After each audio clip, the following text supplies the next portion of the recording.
नमस्कार साथियों, technical देवराही classes में आपका स्वागत है। अपन पढ़ रहे हैं इतिहास, जो कि वन विभाग के अंतर्गत इससे एमसीक्यू आने ही वाले हैं और बहुत ही इम्पोर्टेंट आज की क्लास होने वाली है। आइए साथियों, तो क्लास के लिए शुरू करते हैं। मौर्य साम्राज्य के पतन के बाद कौन सा वंश प्रारंभ हुआ था? तो कौन सा वंश प्रारंभ हुआ था? शुंग वंश प्रारंभ हुआ था। कौन सा शुंग वंश प्रारंभ हुआ था? शुंग वंश की स्थापना किसने की थी? शुंग वंश की स्थापना किसने की थी? पुष्यमित्र शुंग ने की थी। बहुत ही इंपॉर्टेंट क्लास होने वाली साथियों। यहाँ से हर परीक्षा में क्वेश्चन पूछे जाते हैं इतिहास से संबंधित। अपन 200-200 करके इसमें 3-4 क्लास होंगी जो हिस्ट्री इसमें कंप्लीट हो जाएगी साथियों आपकी। फिर अपन इसके बाद अभी अपन देख रहे हैं प्राचीन भारत का इतिहास, फिर देखेंगे मध्यकालीन भारत का इतिहास, फिर देखेंगे आधुनिक भारत का इतिहास। इससे 7 से 8 क्लास में आपकी पूरी इतिहास कंप्लीट हो जाएगी हिस्ट्री। इसके बाद अपन भारतीय अर्थव्यवस्था पर फोकस करेंगे और भारतीय भूगोल। और आइए साथियों, तो क्वेश्चन तीसरा देखते हैं। अंतिम मौर्य शासक कौन था? अंतिम मौर्य शासक कौन था? तो बृहद्रथ था। कौन था? बृहद्रथ अंतिम मौर्य शासक था। पुष्यमित्र शुंग ने किसकी हत्या करके सत्ता प्राप्त की थी? तो किसकी हत्या करके प्राप्त की थी? बृहद्रथ की हत्या करके सत्ता प्राप्त की थी। शुंग वंश की राजधानी कहाँ थी? शुंग वंश की राजधानी कहाँ पर थी? पाटलिपुत्र थी। क्या थी? पाटलिपुत्र थी। शुंग वंश के बाद कौन सा वंश आया था? शुंग वंश के बाद कौन सा वंश आया था? कंडव वंश आया था। कौन सा? कंडव वंश आया था। कंडव वंश की स्थापना किसने की थी? तो वासुदेव ने की थी। किसने की थी? वासुदेव ने की थी। इंडो ग्रीक यानी यूनानी शासकों में सबसे प्रसिद्ध कौन था? कौन था? मेनांडर था। कौन था? मेनांडर था। मेनांडर ने किस धर्म को अपनाया था? तो बौद्ध धर्म के लिए अपनाया था। किसके लिए? बौद्ध धर्म के लिए अपनाया था। मिलिंद पन्हो ग्रंथ किससे संबंधित था? मेनांडर से संबंधित था। किससे? मेनांडर से संबंधित। सातवाहन वंश का संस्थापक कौन था? सिमुक्ता। कौन था? सिमुक्ता। सातवाहन वंश का संस्थापक कौन था? सिमुक्ता। सातवाहन वंश का प्रसिद्ध शासक कौन था? जो प्रसिद्ध था तो गौतमी पुत्र सतकर्णी था। कौन था? गौतमी पुत्र सतकर्णी था। कुषाण वंश का सबसे प्रसिद्ध शासक यानी जो कुषाण वंश का सबसे प्रसिद्ध शासक हुआ है वो कौन सा हुआ है? कनिष्क हुआ है। कनिष्क के समय कौन सा धर्म अधिक चला है, जो फला फूला है? वो कौन सा धर्म था? बौद्ध धर्म था। कुषाण वंश कनिष्क के समय कौन सा धर्म सबसे ज्यादा विकास किया? तो बौद्ध धर्म का हुआ है। कनिष्क की राजधानी कहाँ थी? कनिष्क की राजधानी कहाँ थी? पुरुषपुर थी। कनिष्क की राजधानी कहाँ पर थी? पुरुषपुर थी। चौथी बौद्ध संगीति किसके समय हुई थी? तो ये कनिष्क के समय हुई थी। चौथी बौद्ध समिति कहाँ पर हुई थी? कनिष्क के समय पर हुई थी। शक शासकों को क्या कहा जाता? तो क्षत्रप कहा जाता। शक शासकों के लिए क्या कहा जाता था? क्षत्रप कहा जाता है। प्रसिद्ध शक शासक कौन था? रुद्रदामन था। कौन था? रुद्रदामन था। रुद्रदामन का अभिलेख कहाँ मिलता है? तो गिरनार में मिलता है। कहाँ पर मिलता है? गिरनार में मिलता है। मौर्योत्तर काल में व्यापार किससे बढ़ा? मौर्य उत्तर काल में व्यापार किससे बढ़ा है? तो समुद्री व्यापार से बढ़ा। कहाँ से? समुद्री व्यापार से बढ़ा। महाक्षत्रप उपाधि किससे संबंधित थी? तो शक शासक से संबंधित थी। कुषाण वंश की उत्पत्ति कहाँ से हुई थी? तो मध्य एशिया से हुई थी। कहाँ से? मध्य एशिया हुई थी।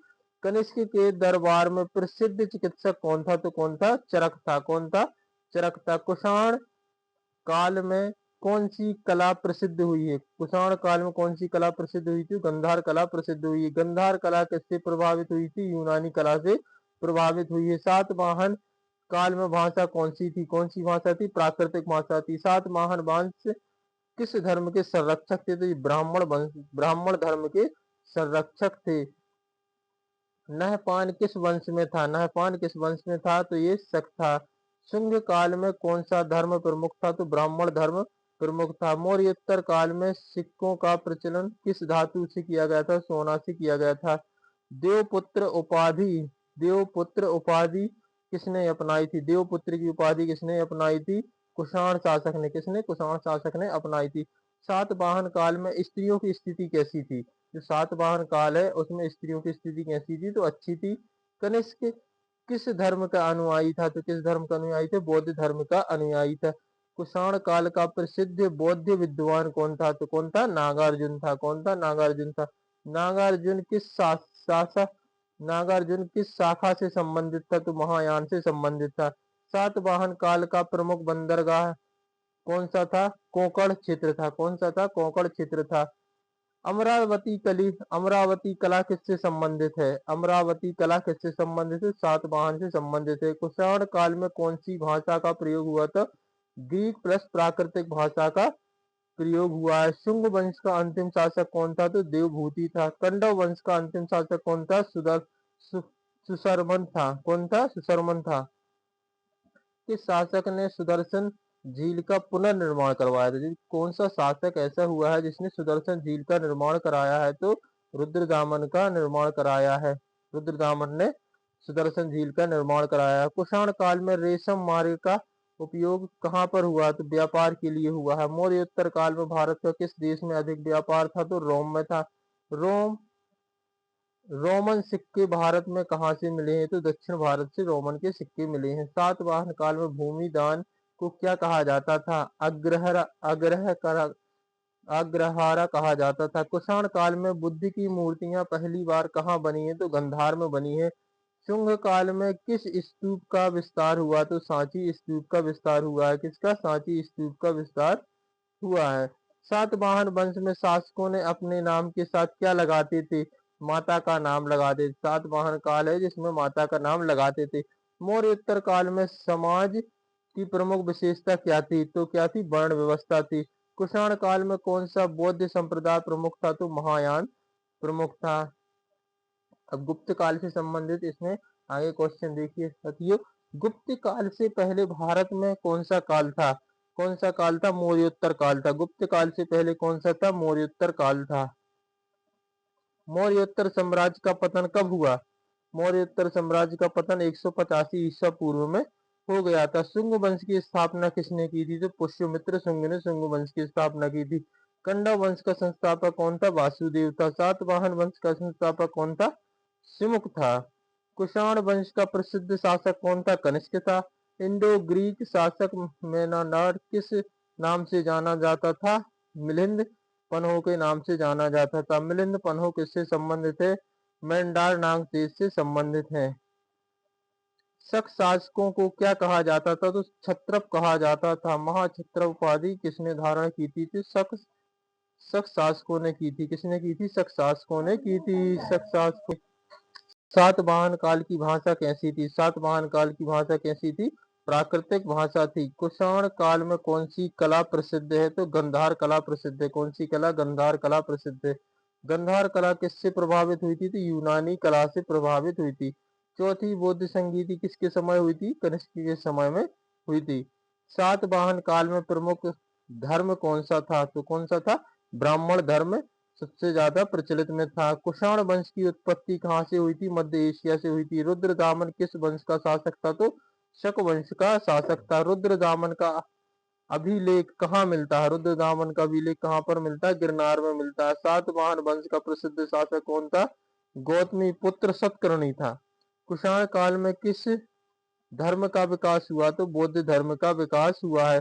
गुप्त काल का गुप्त वंश का संस्थापक कौन था? श्रीगुप्त था। कौन था? श्रीगुप्त था। श्रीगुप्त के बाद कौन सा शासक बना है? घटोत्कच बना है। कौन बना? श्रीगुप्त के बाद कौन सा शासक बना है? घटोत्कच बना है। गुप्त वंश का वास्तविक संस्थापक किसे माना जाता है? चंद्रगुप्त प्रथम के लिए माना जाता है। चंद्रगुप्त प्रथम ने किससे विवाह किया था? तो लिच्छवी राजकुमारी कुमार देवी से किया था चंद्रगुप्त प्रथम ने।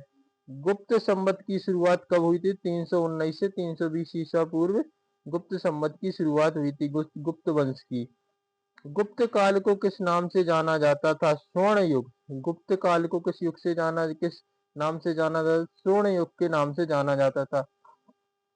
समुद्रगुप्त को किस उपाधि से जाना जाता है? तो भारत का नेपोलियन। भारत का नेपोलियन के नाम से जाना जाता है।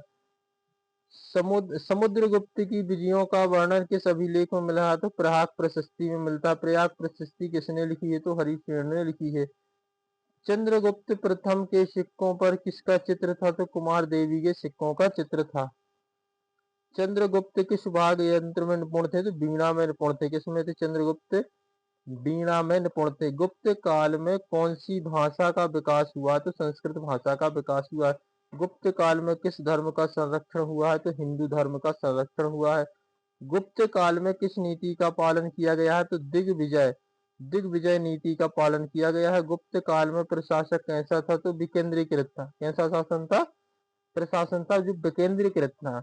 गुप्त काल में भूमि दान को क्या कहा जाता था? अग्रहारा कहा जाता था। गुप्त काल में प्रमुख कर कौन सा था? भूमि कर था। गुप्त काल में शिक्षा का प्रमुख केंद्र कौन सा था? नालंदा केंद्र के लिए माना जाता है। गुप्त काल में किस कला का विकास हुआ? तो मूर्ति कला का विकास हुआ है। गुप्त काल में किस प्रकार की व्यवस्था थी? कृषि पर आधारित थी।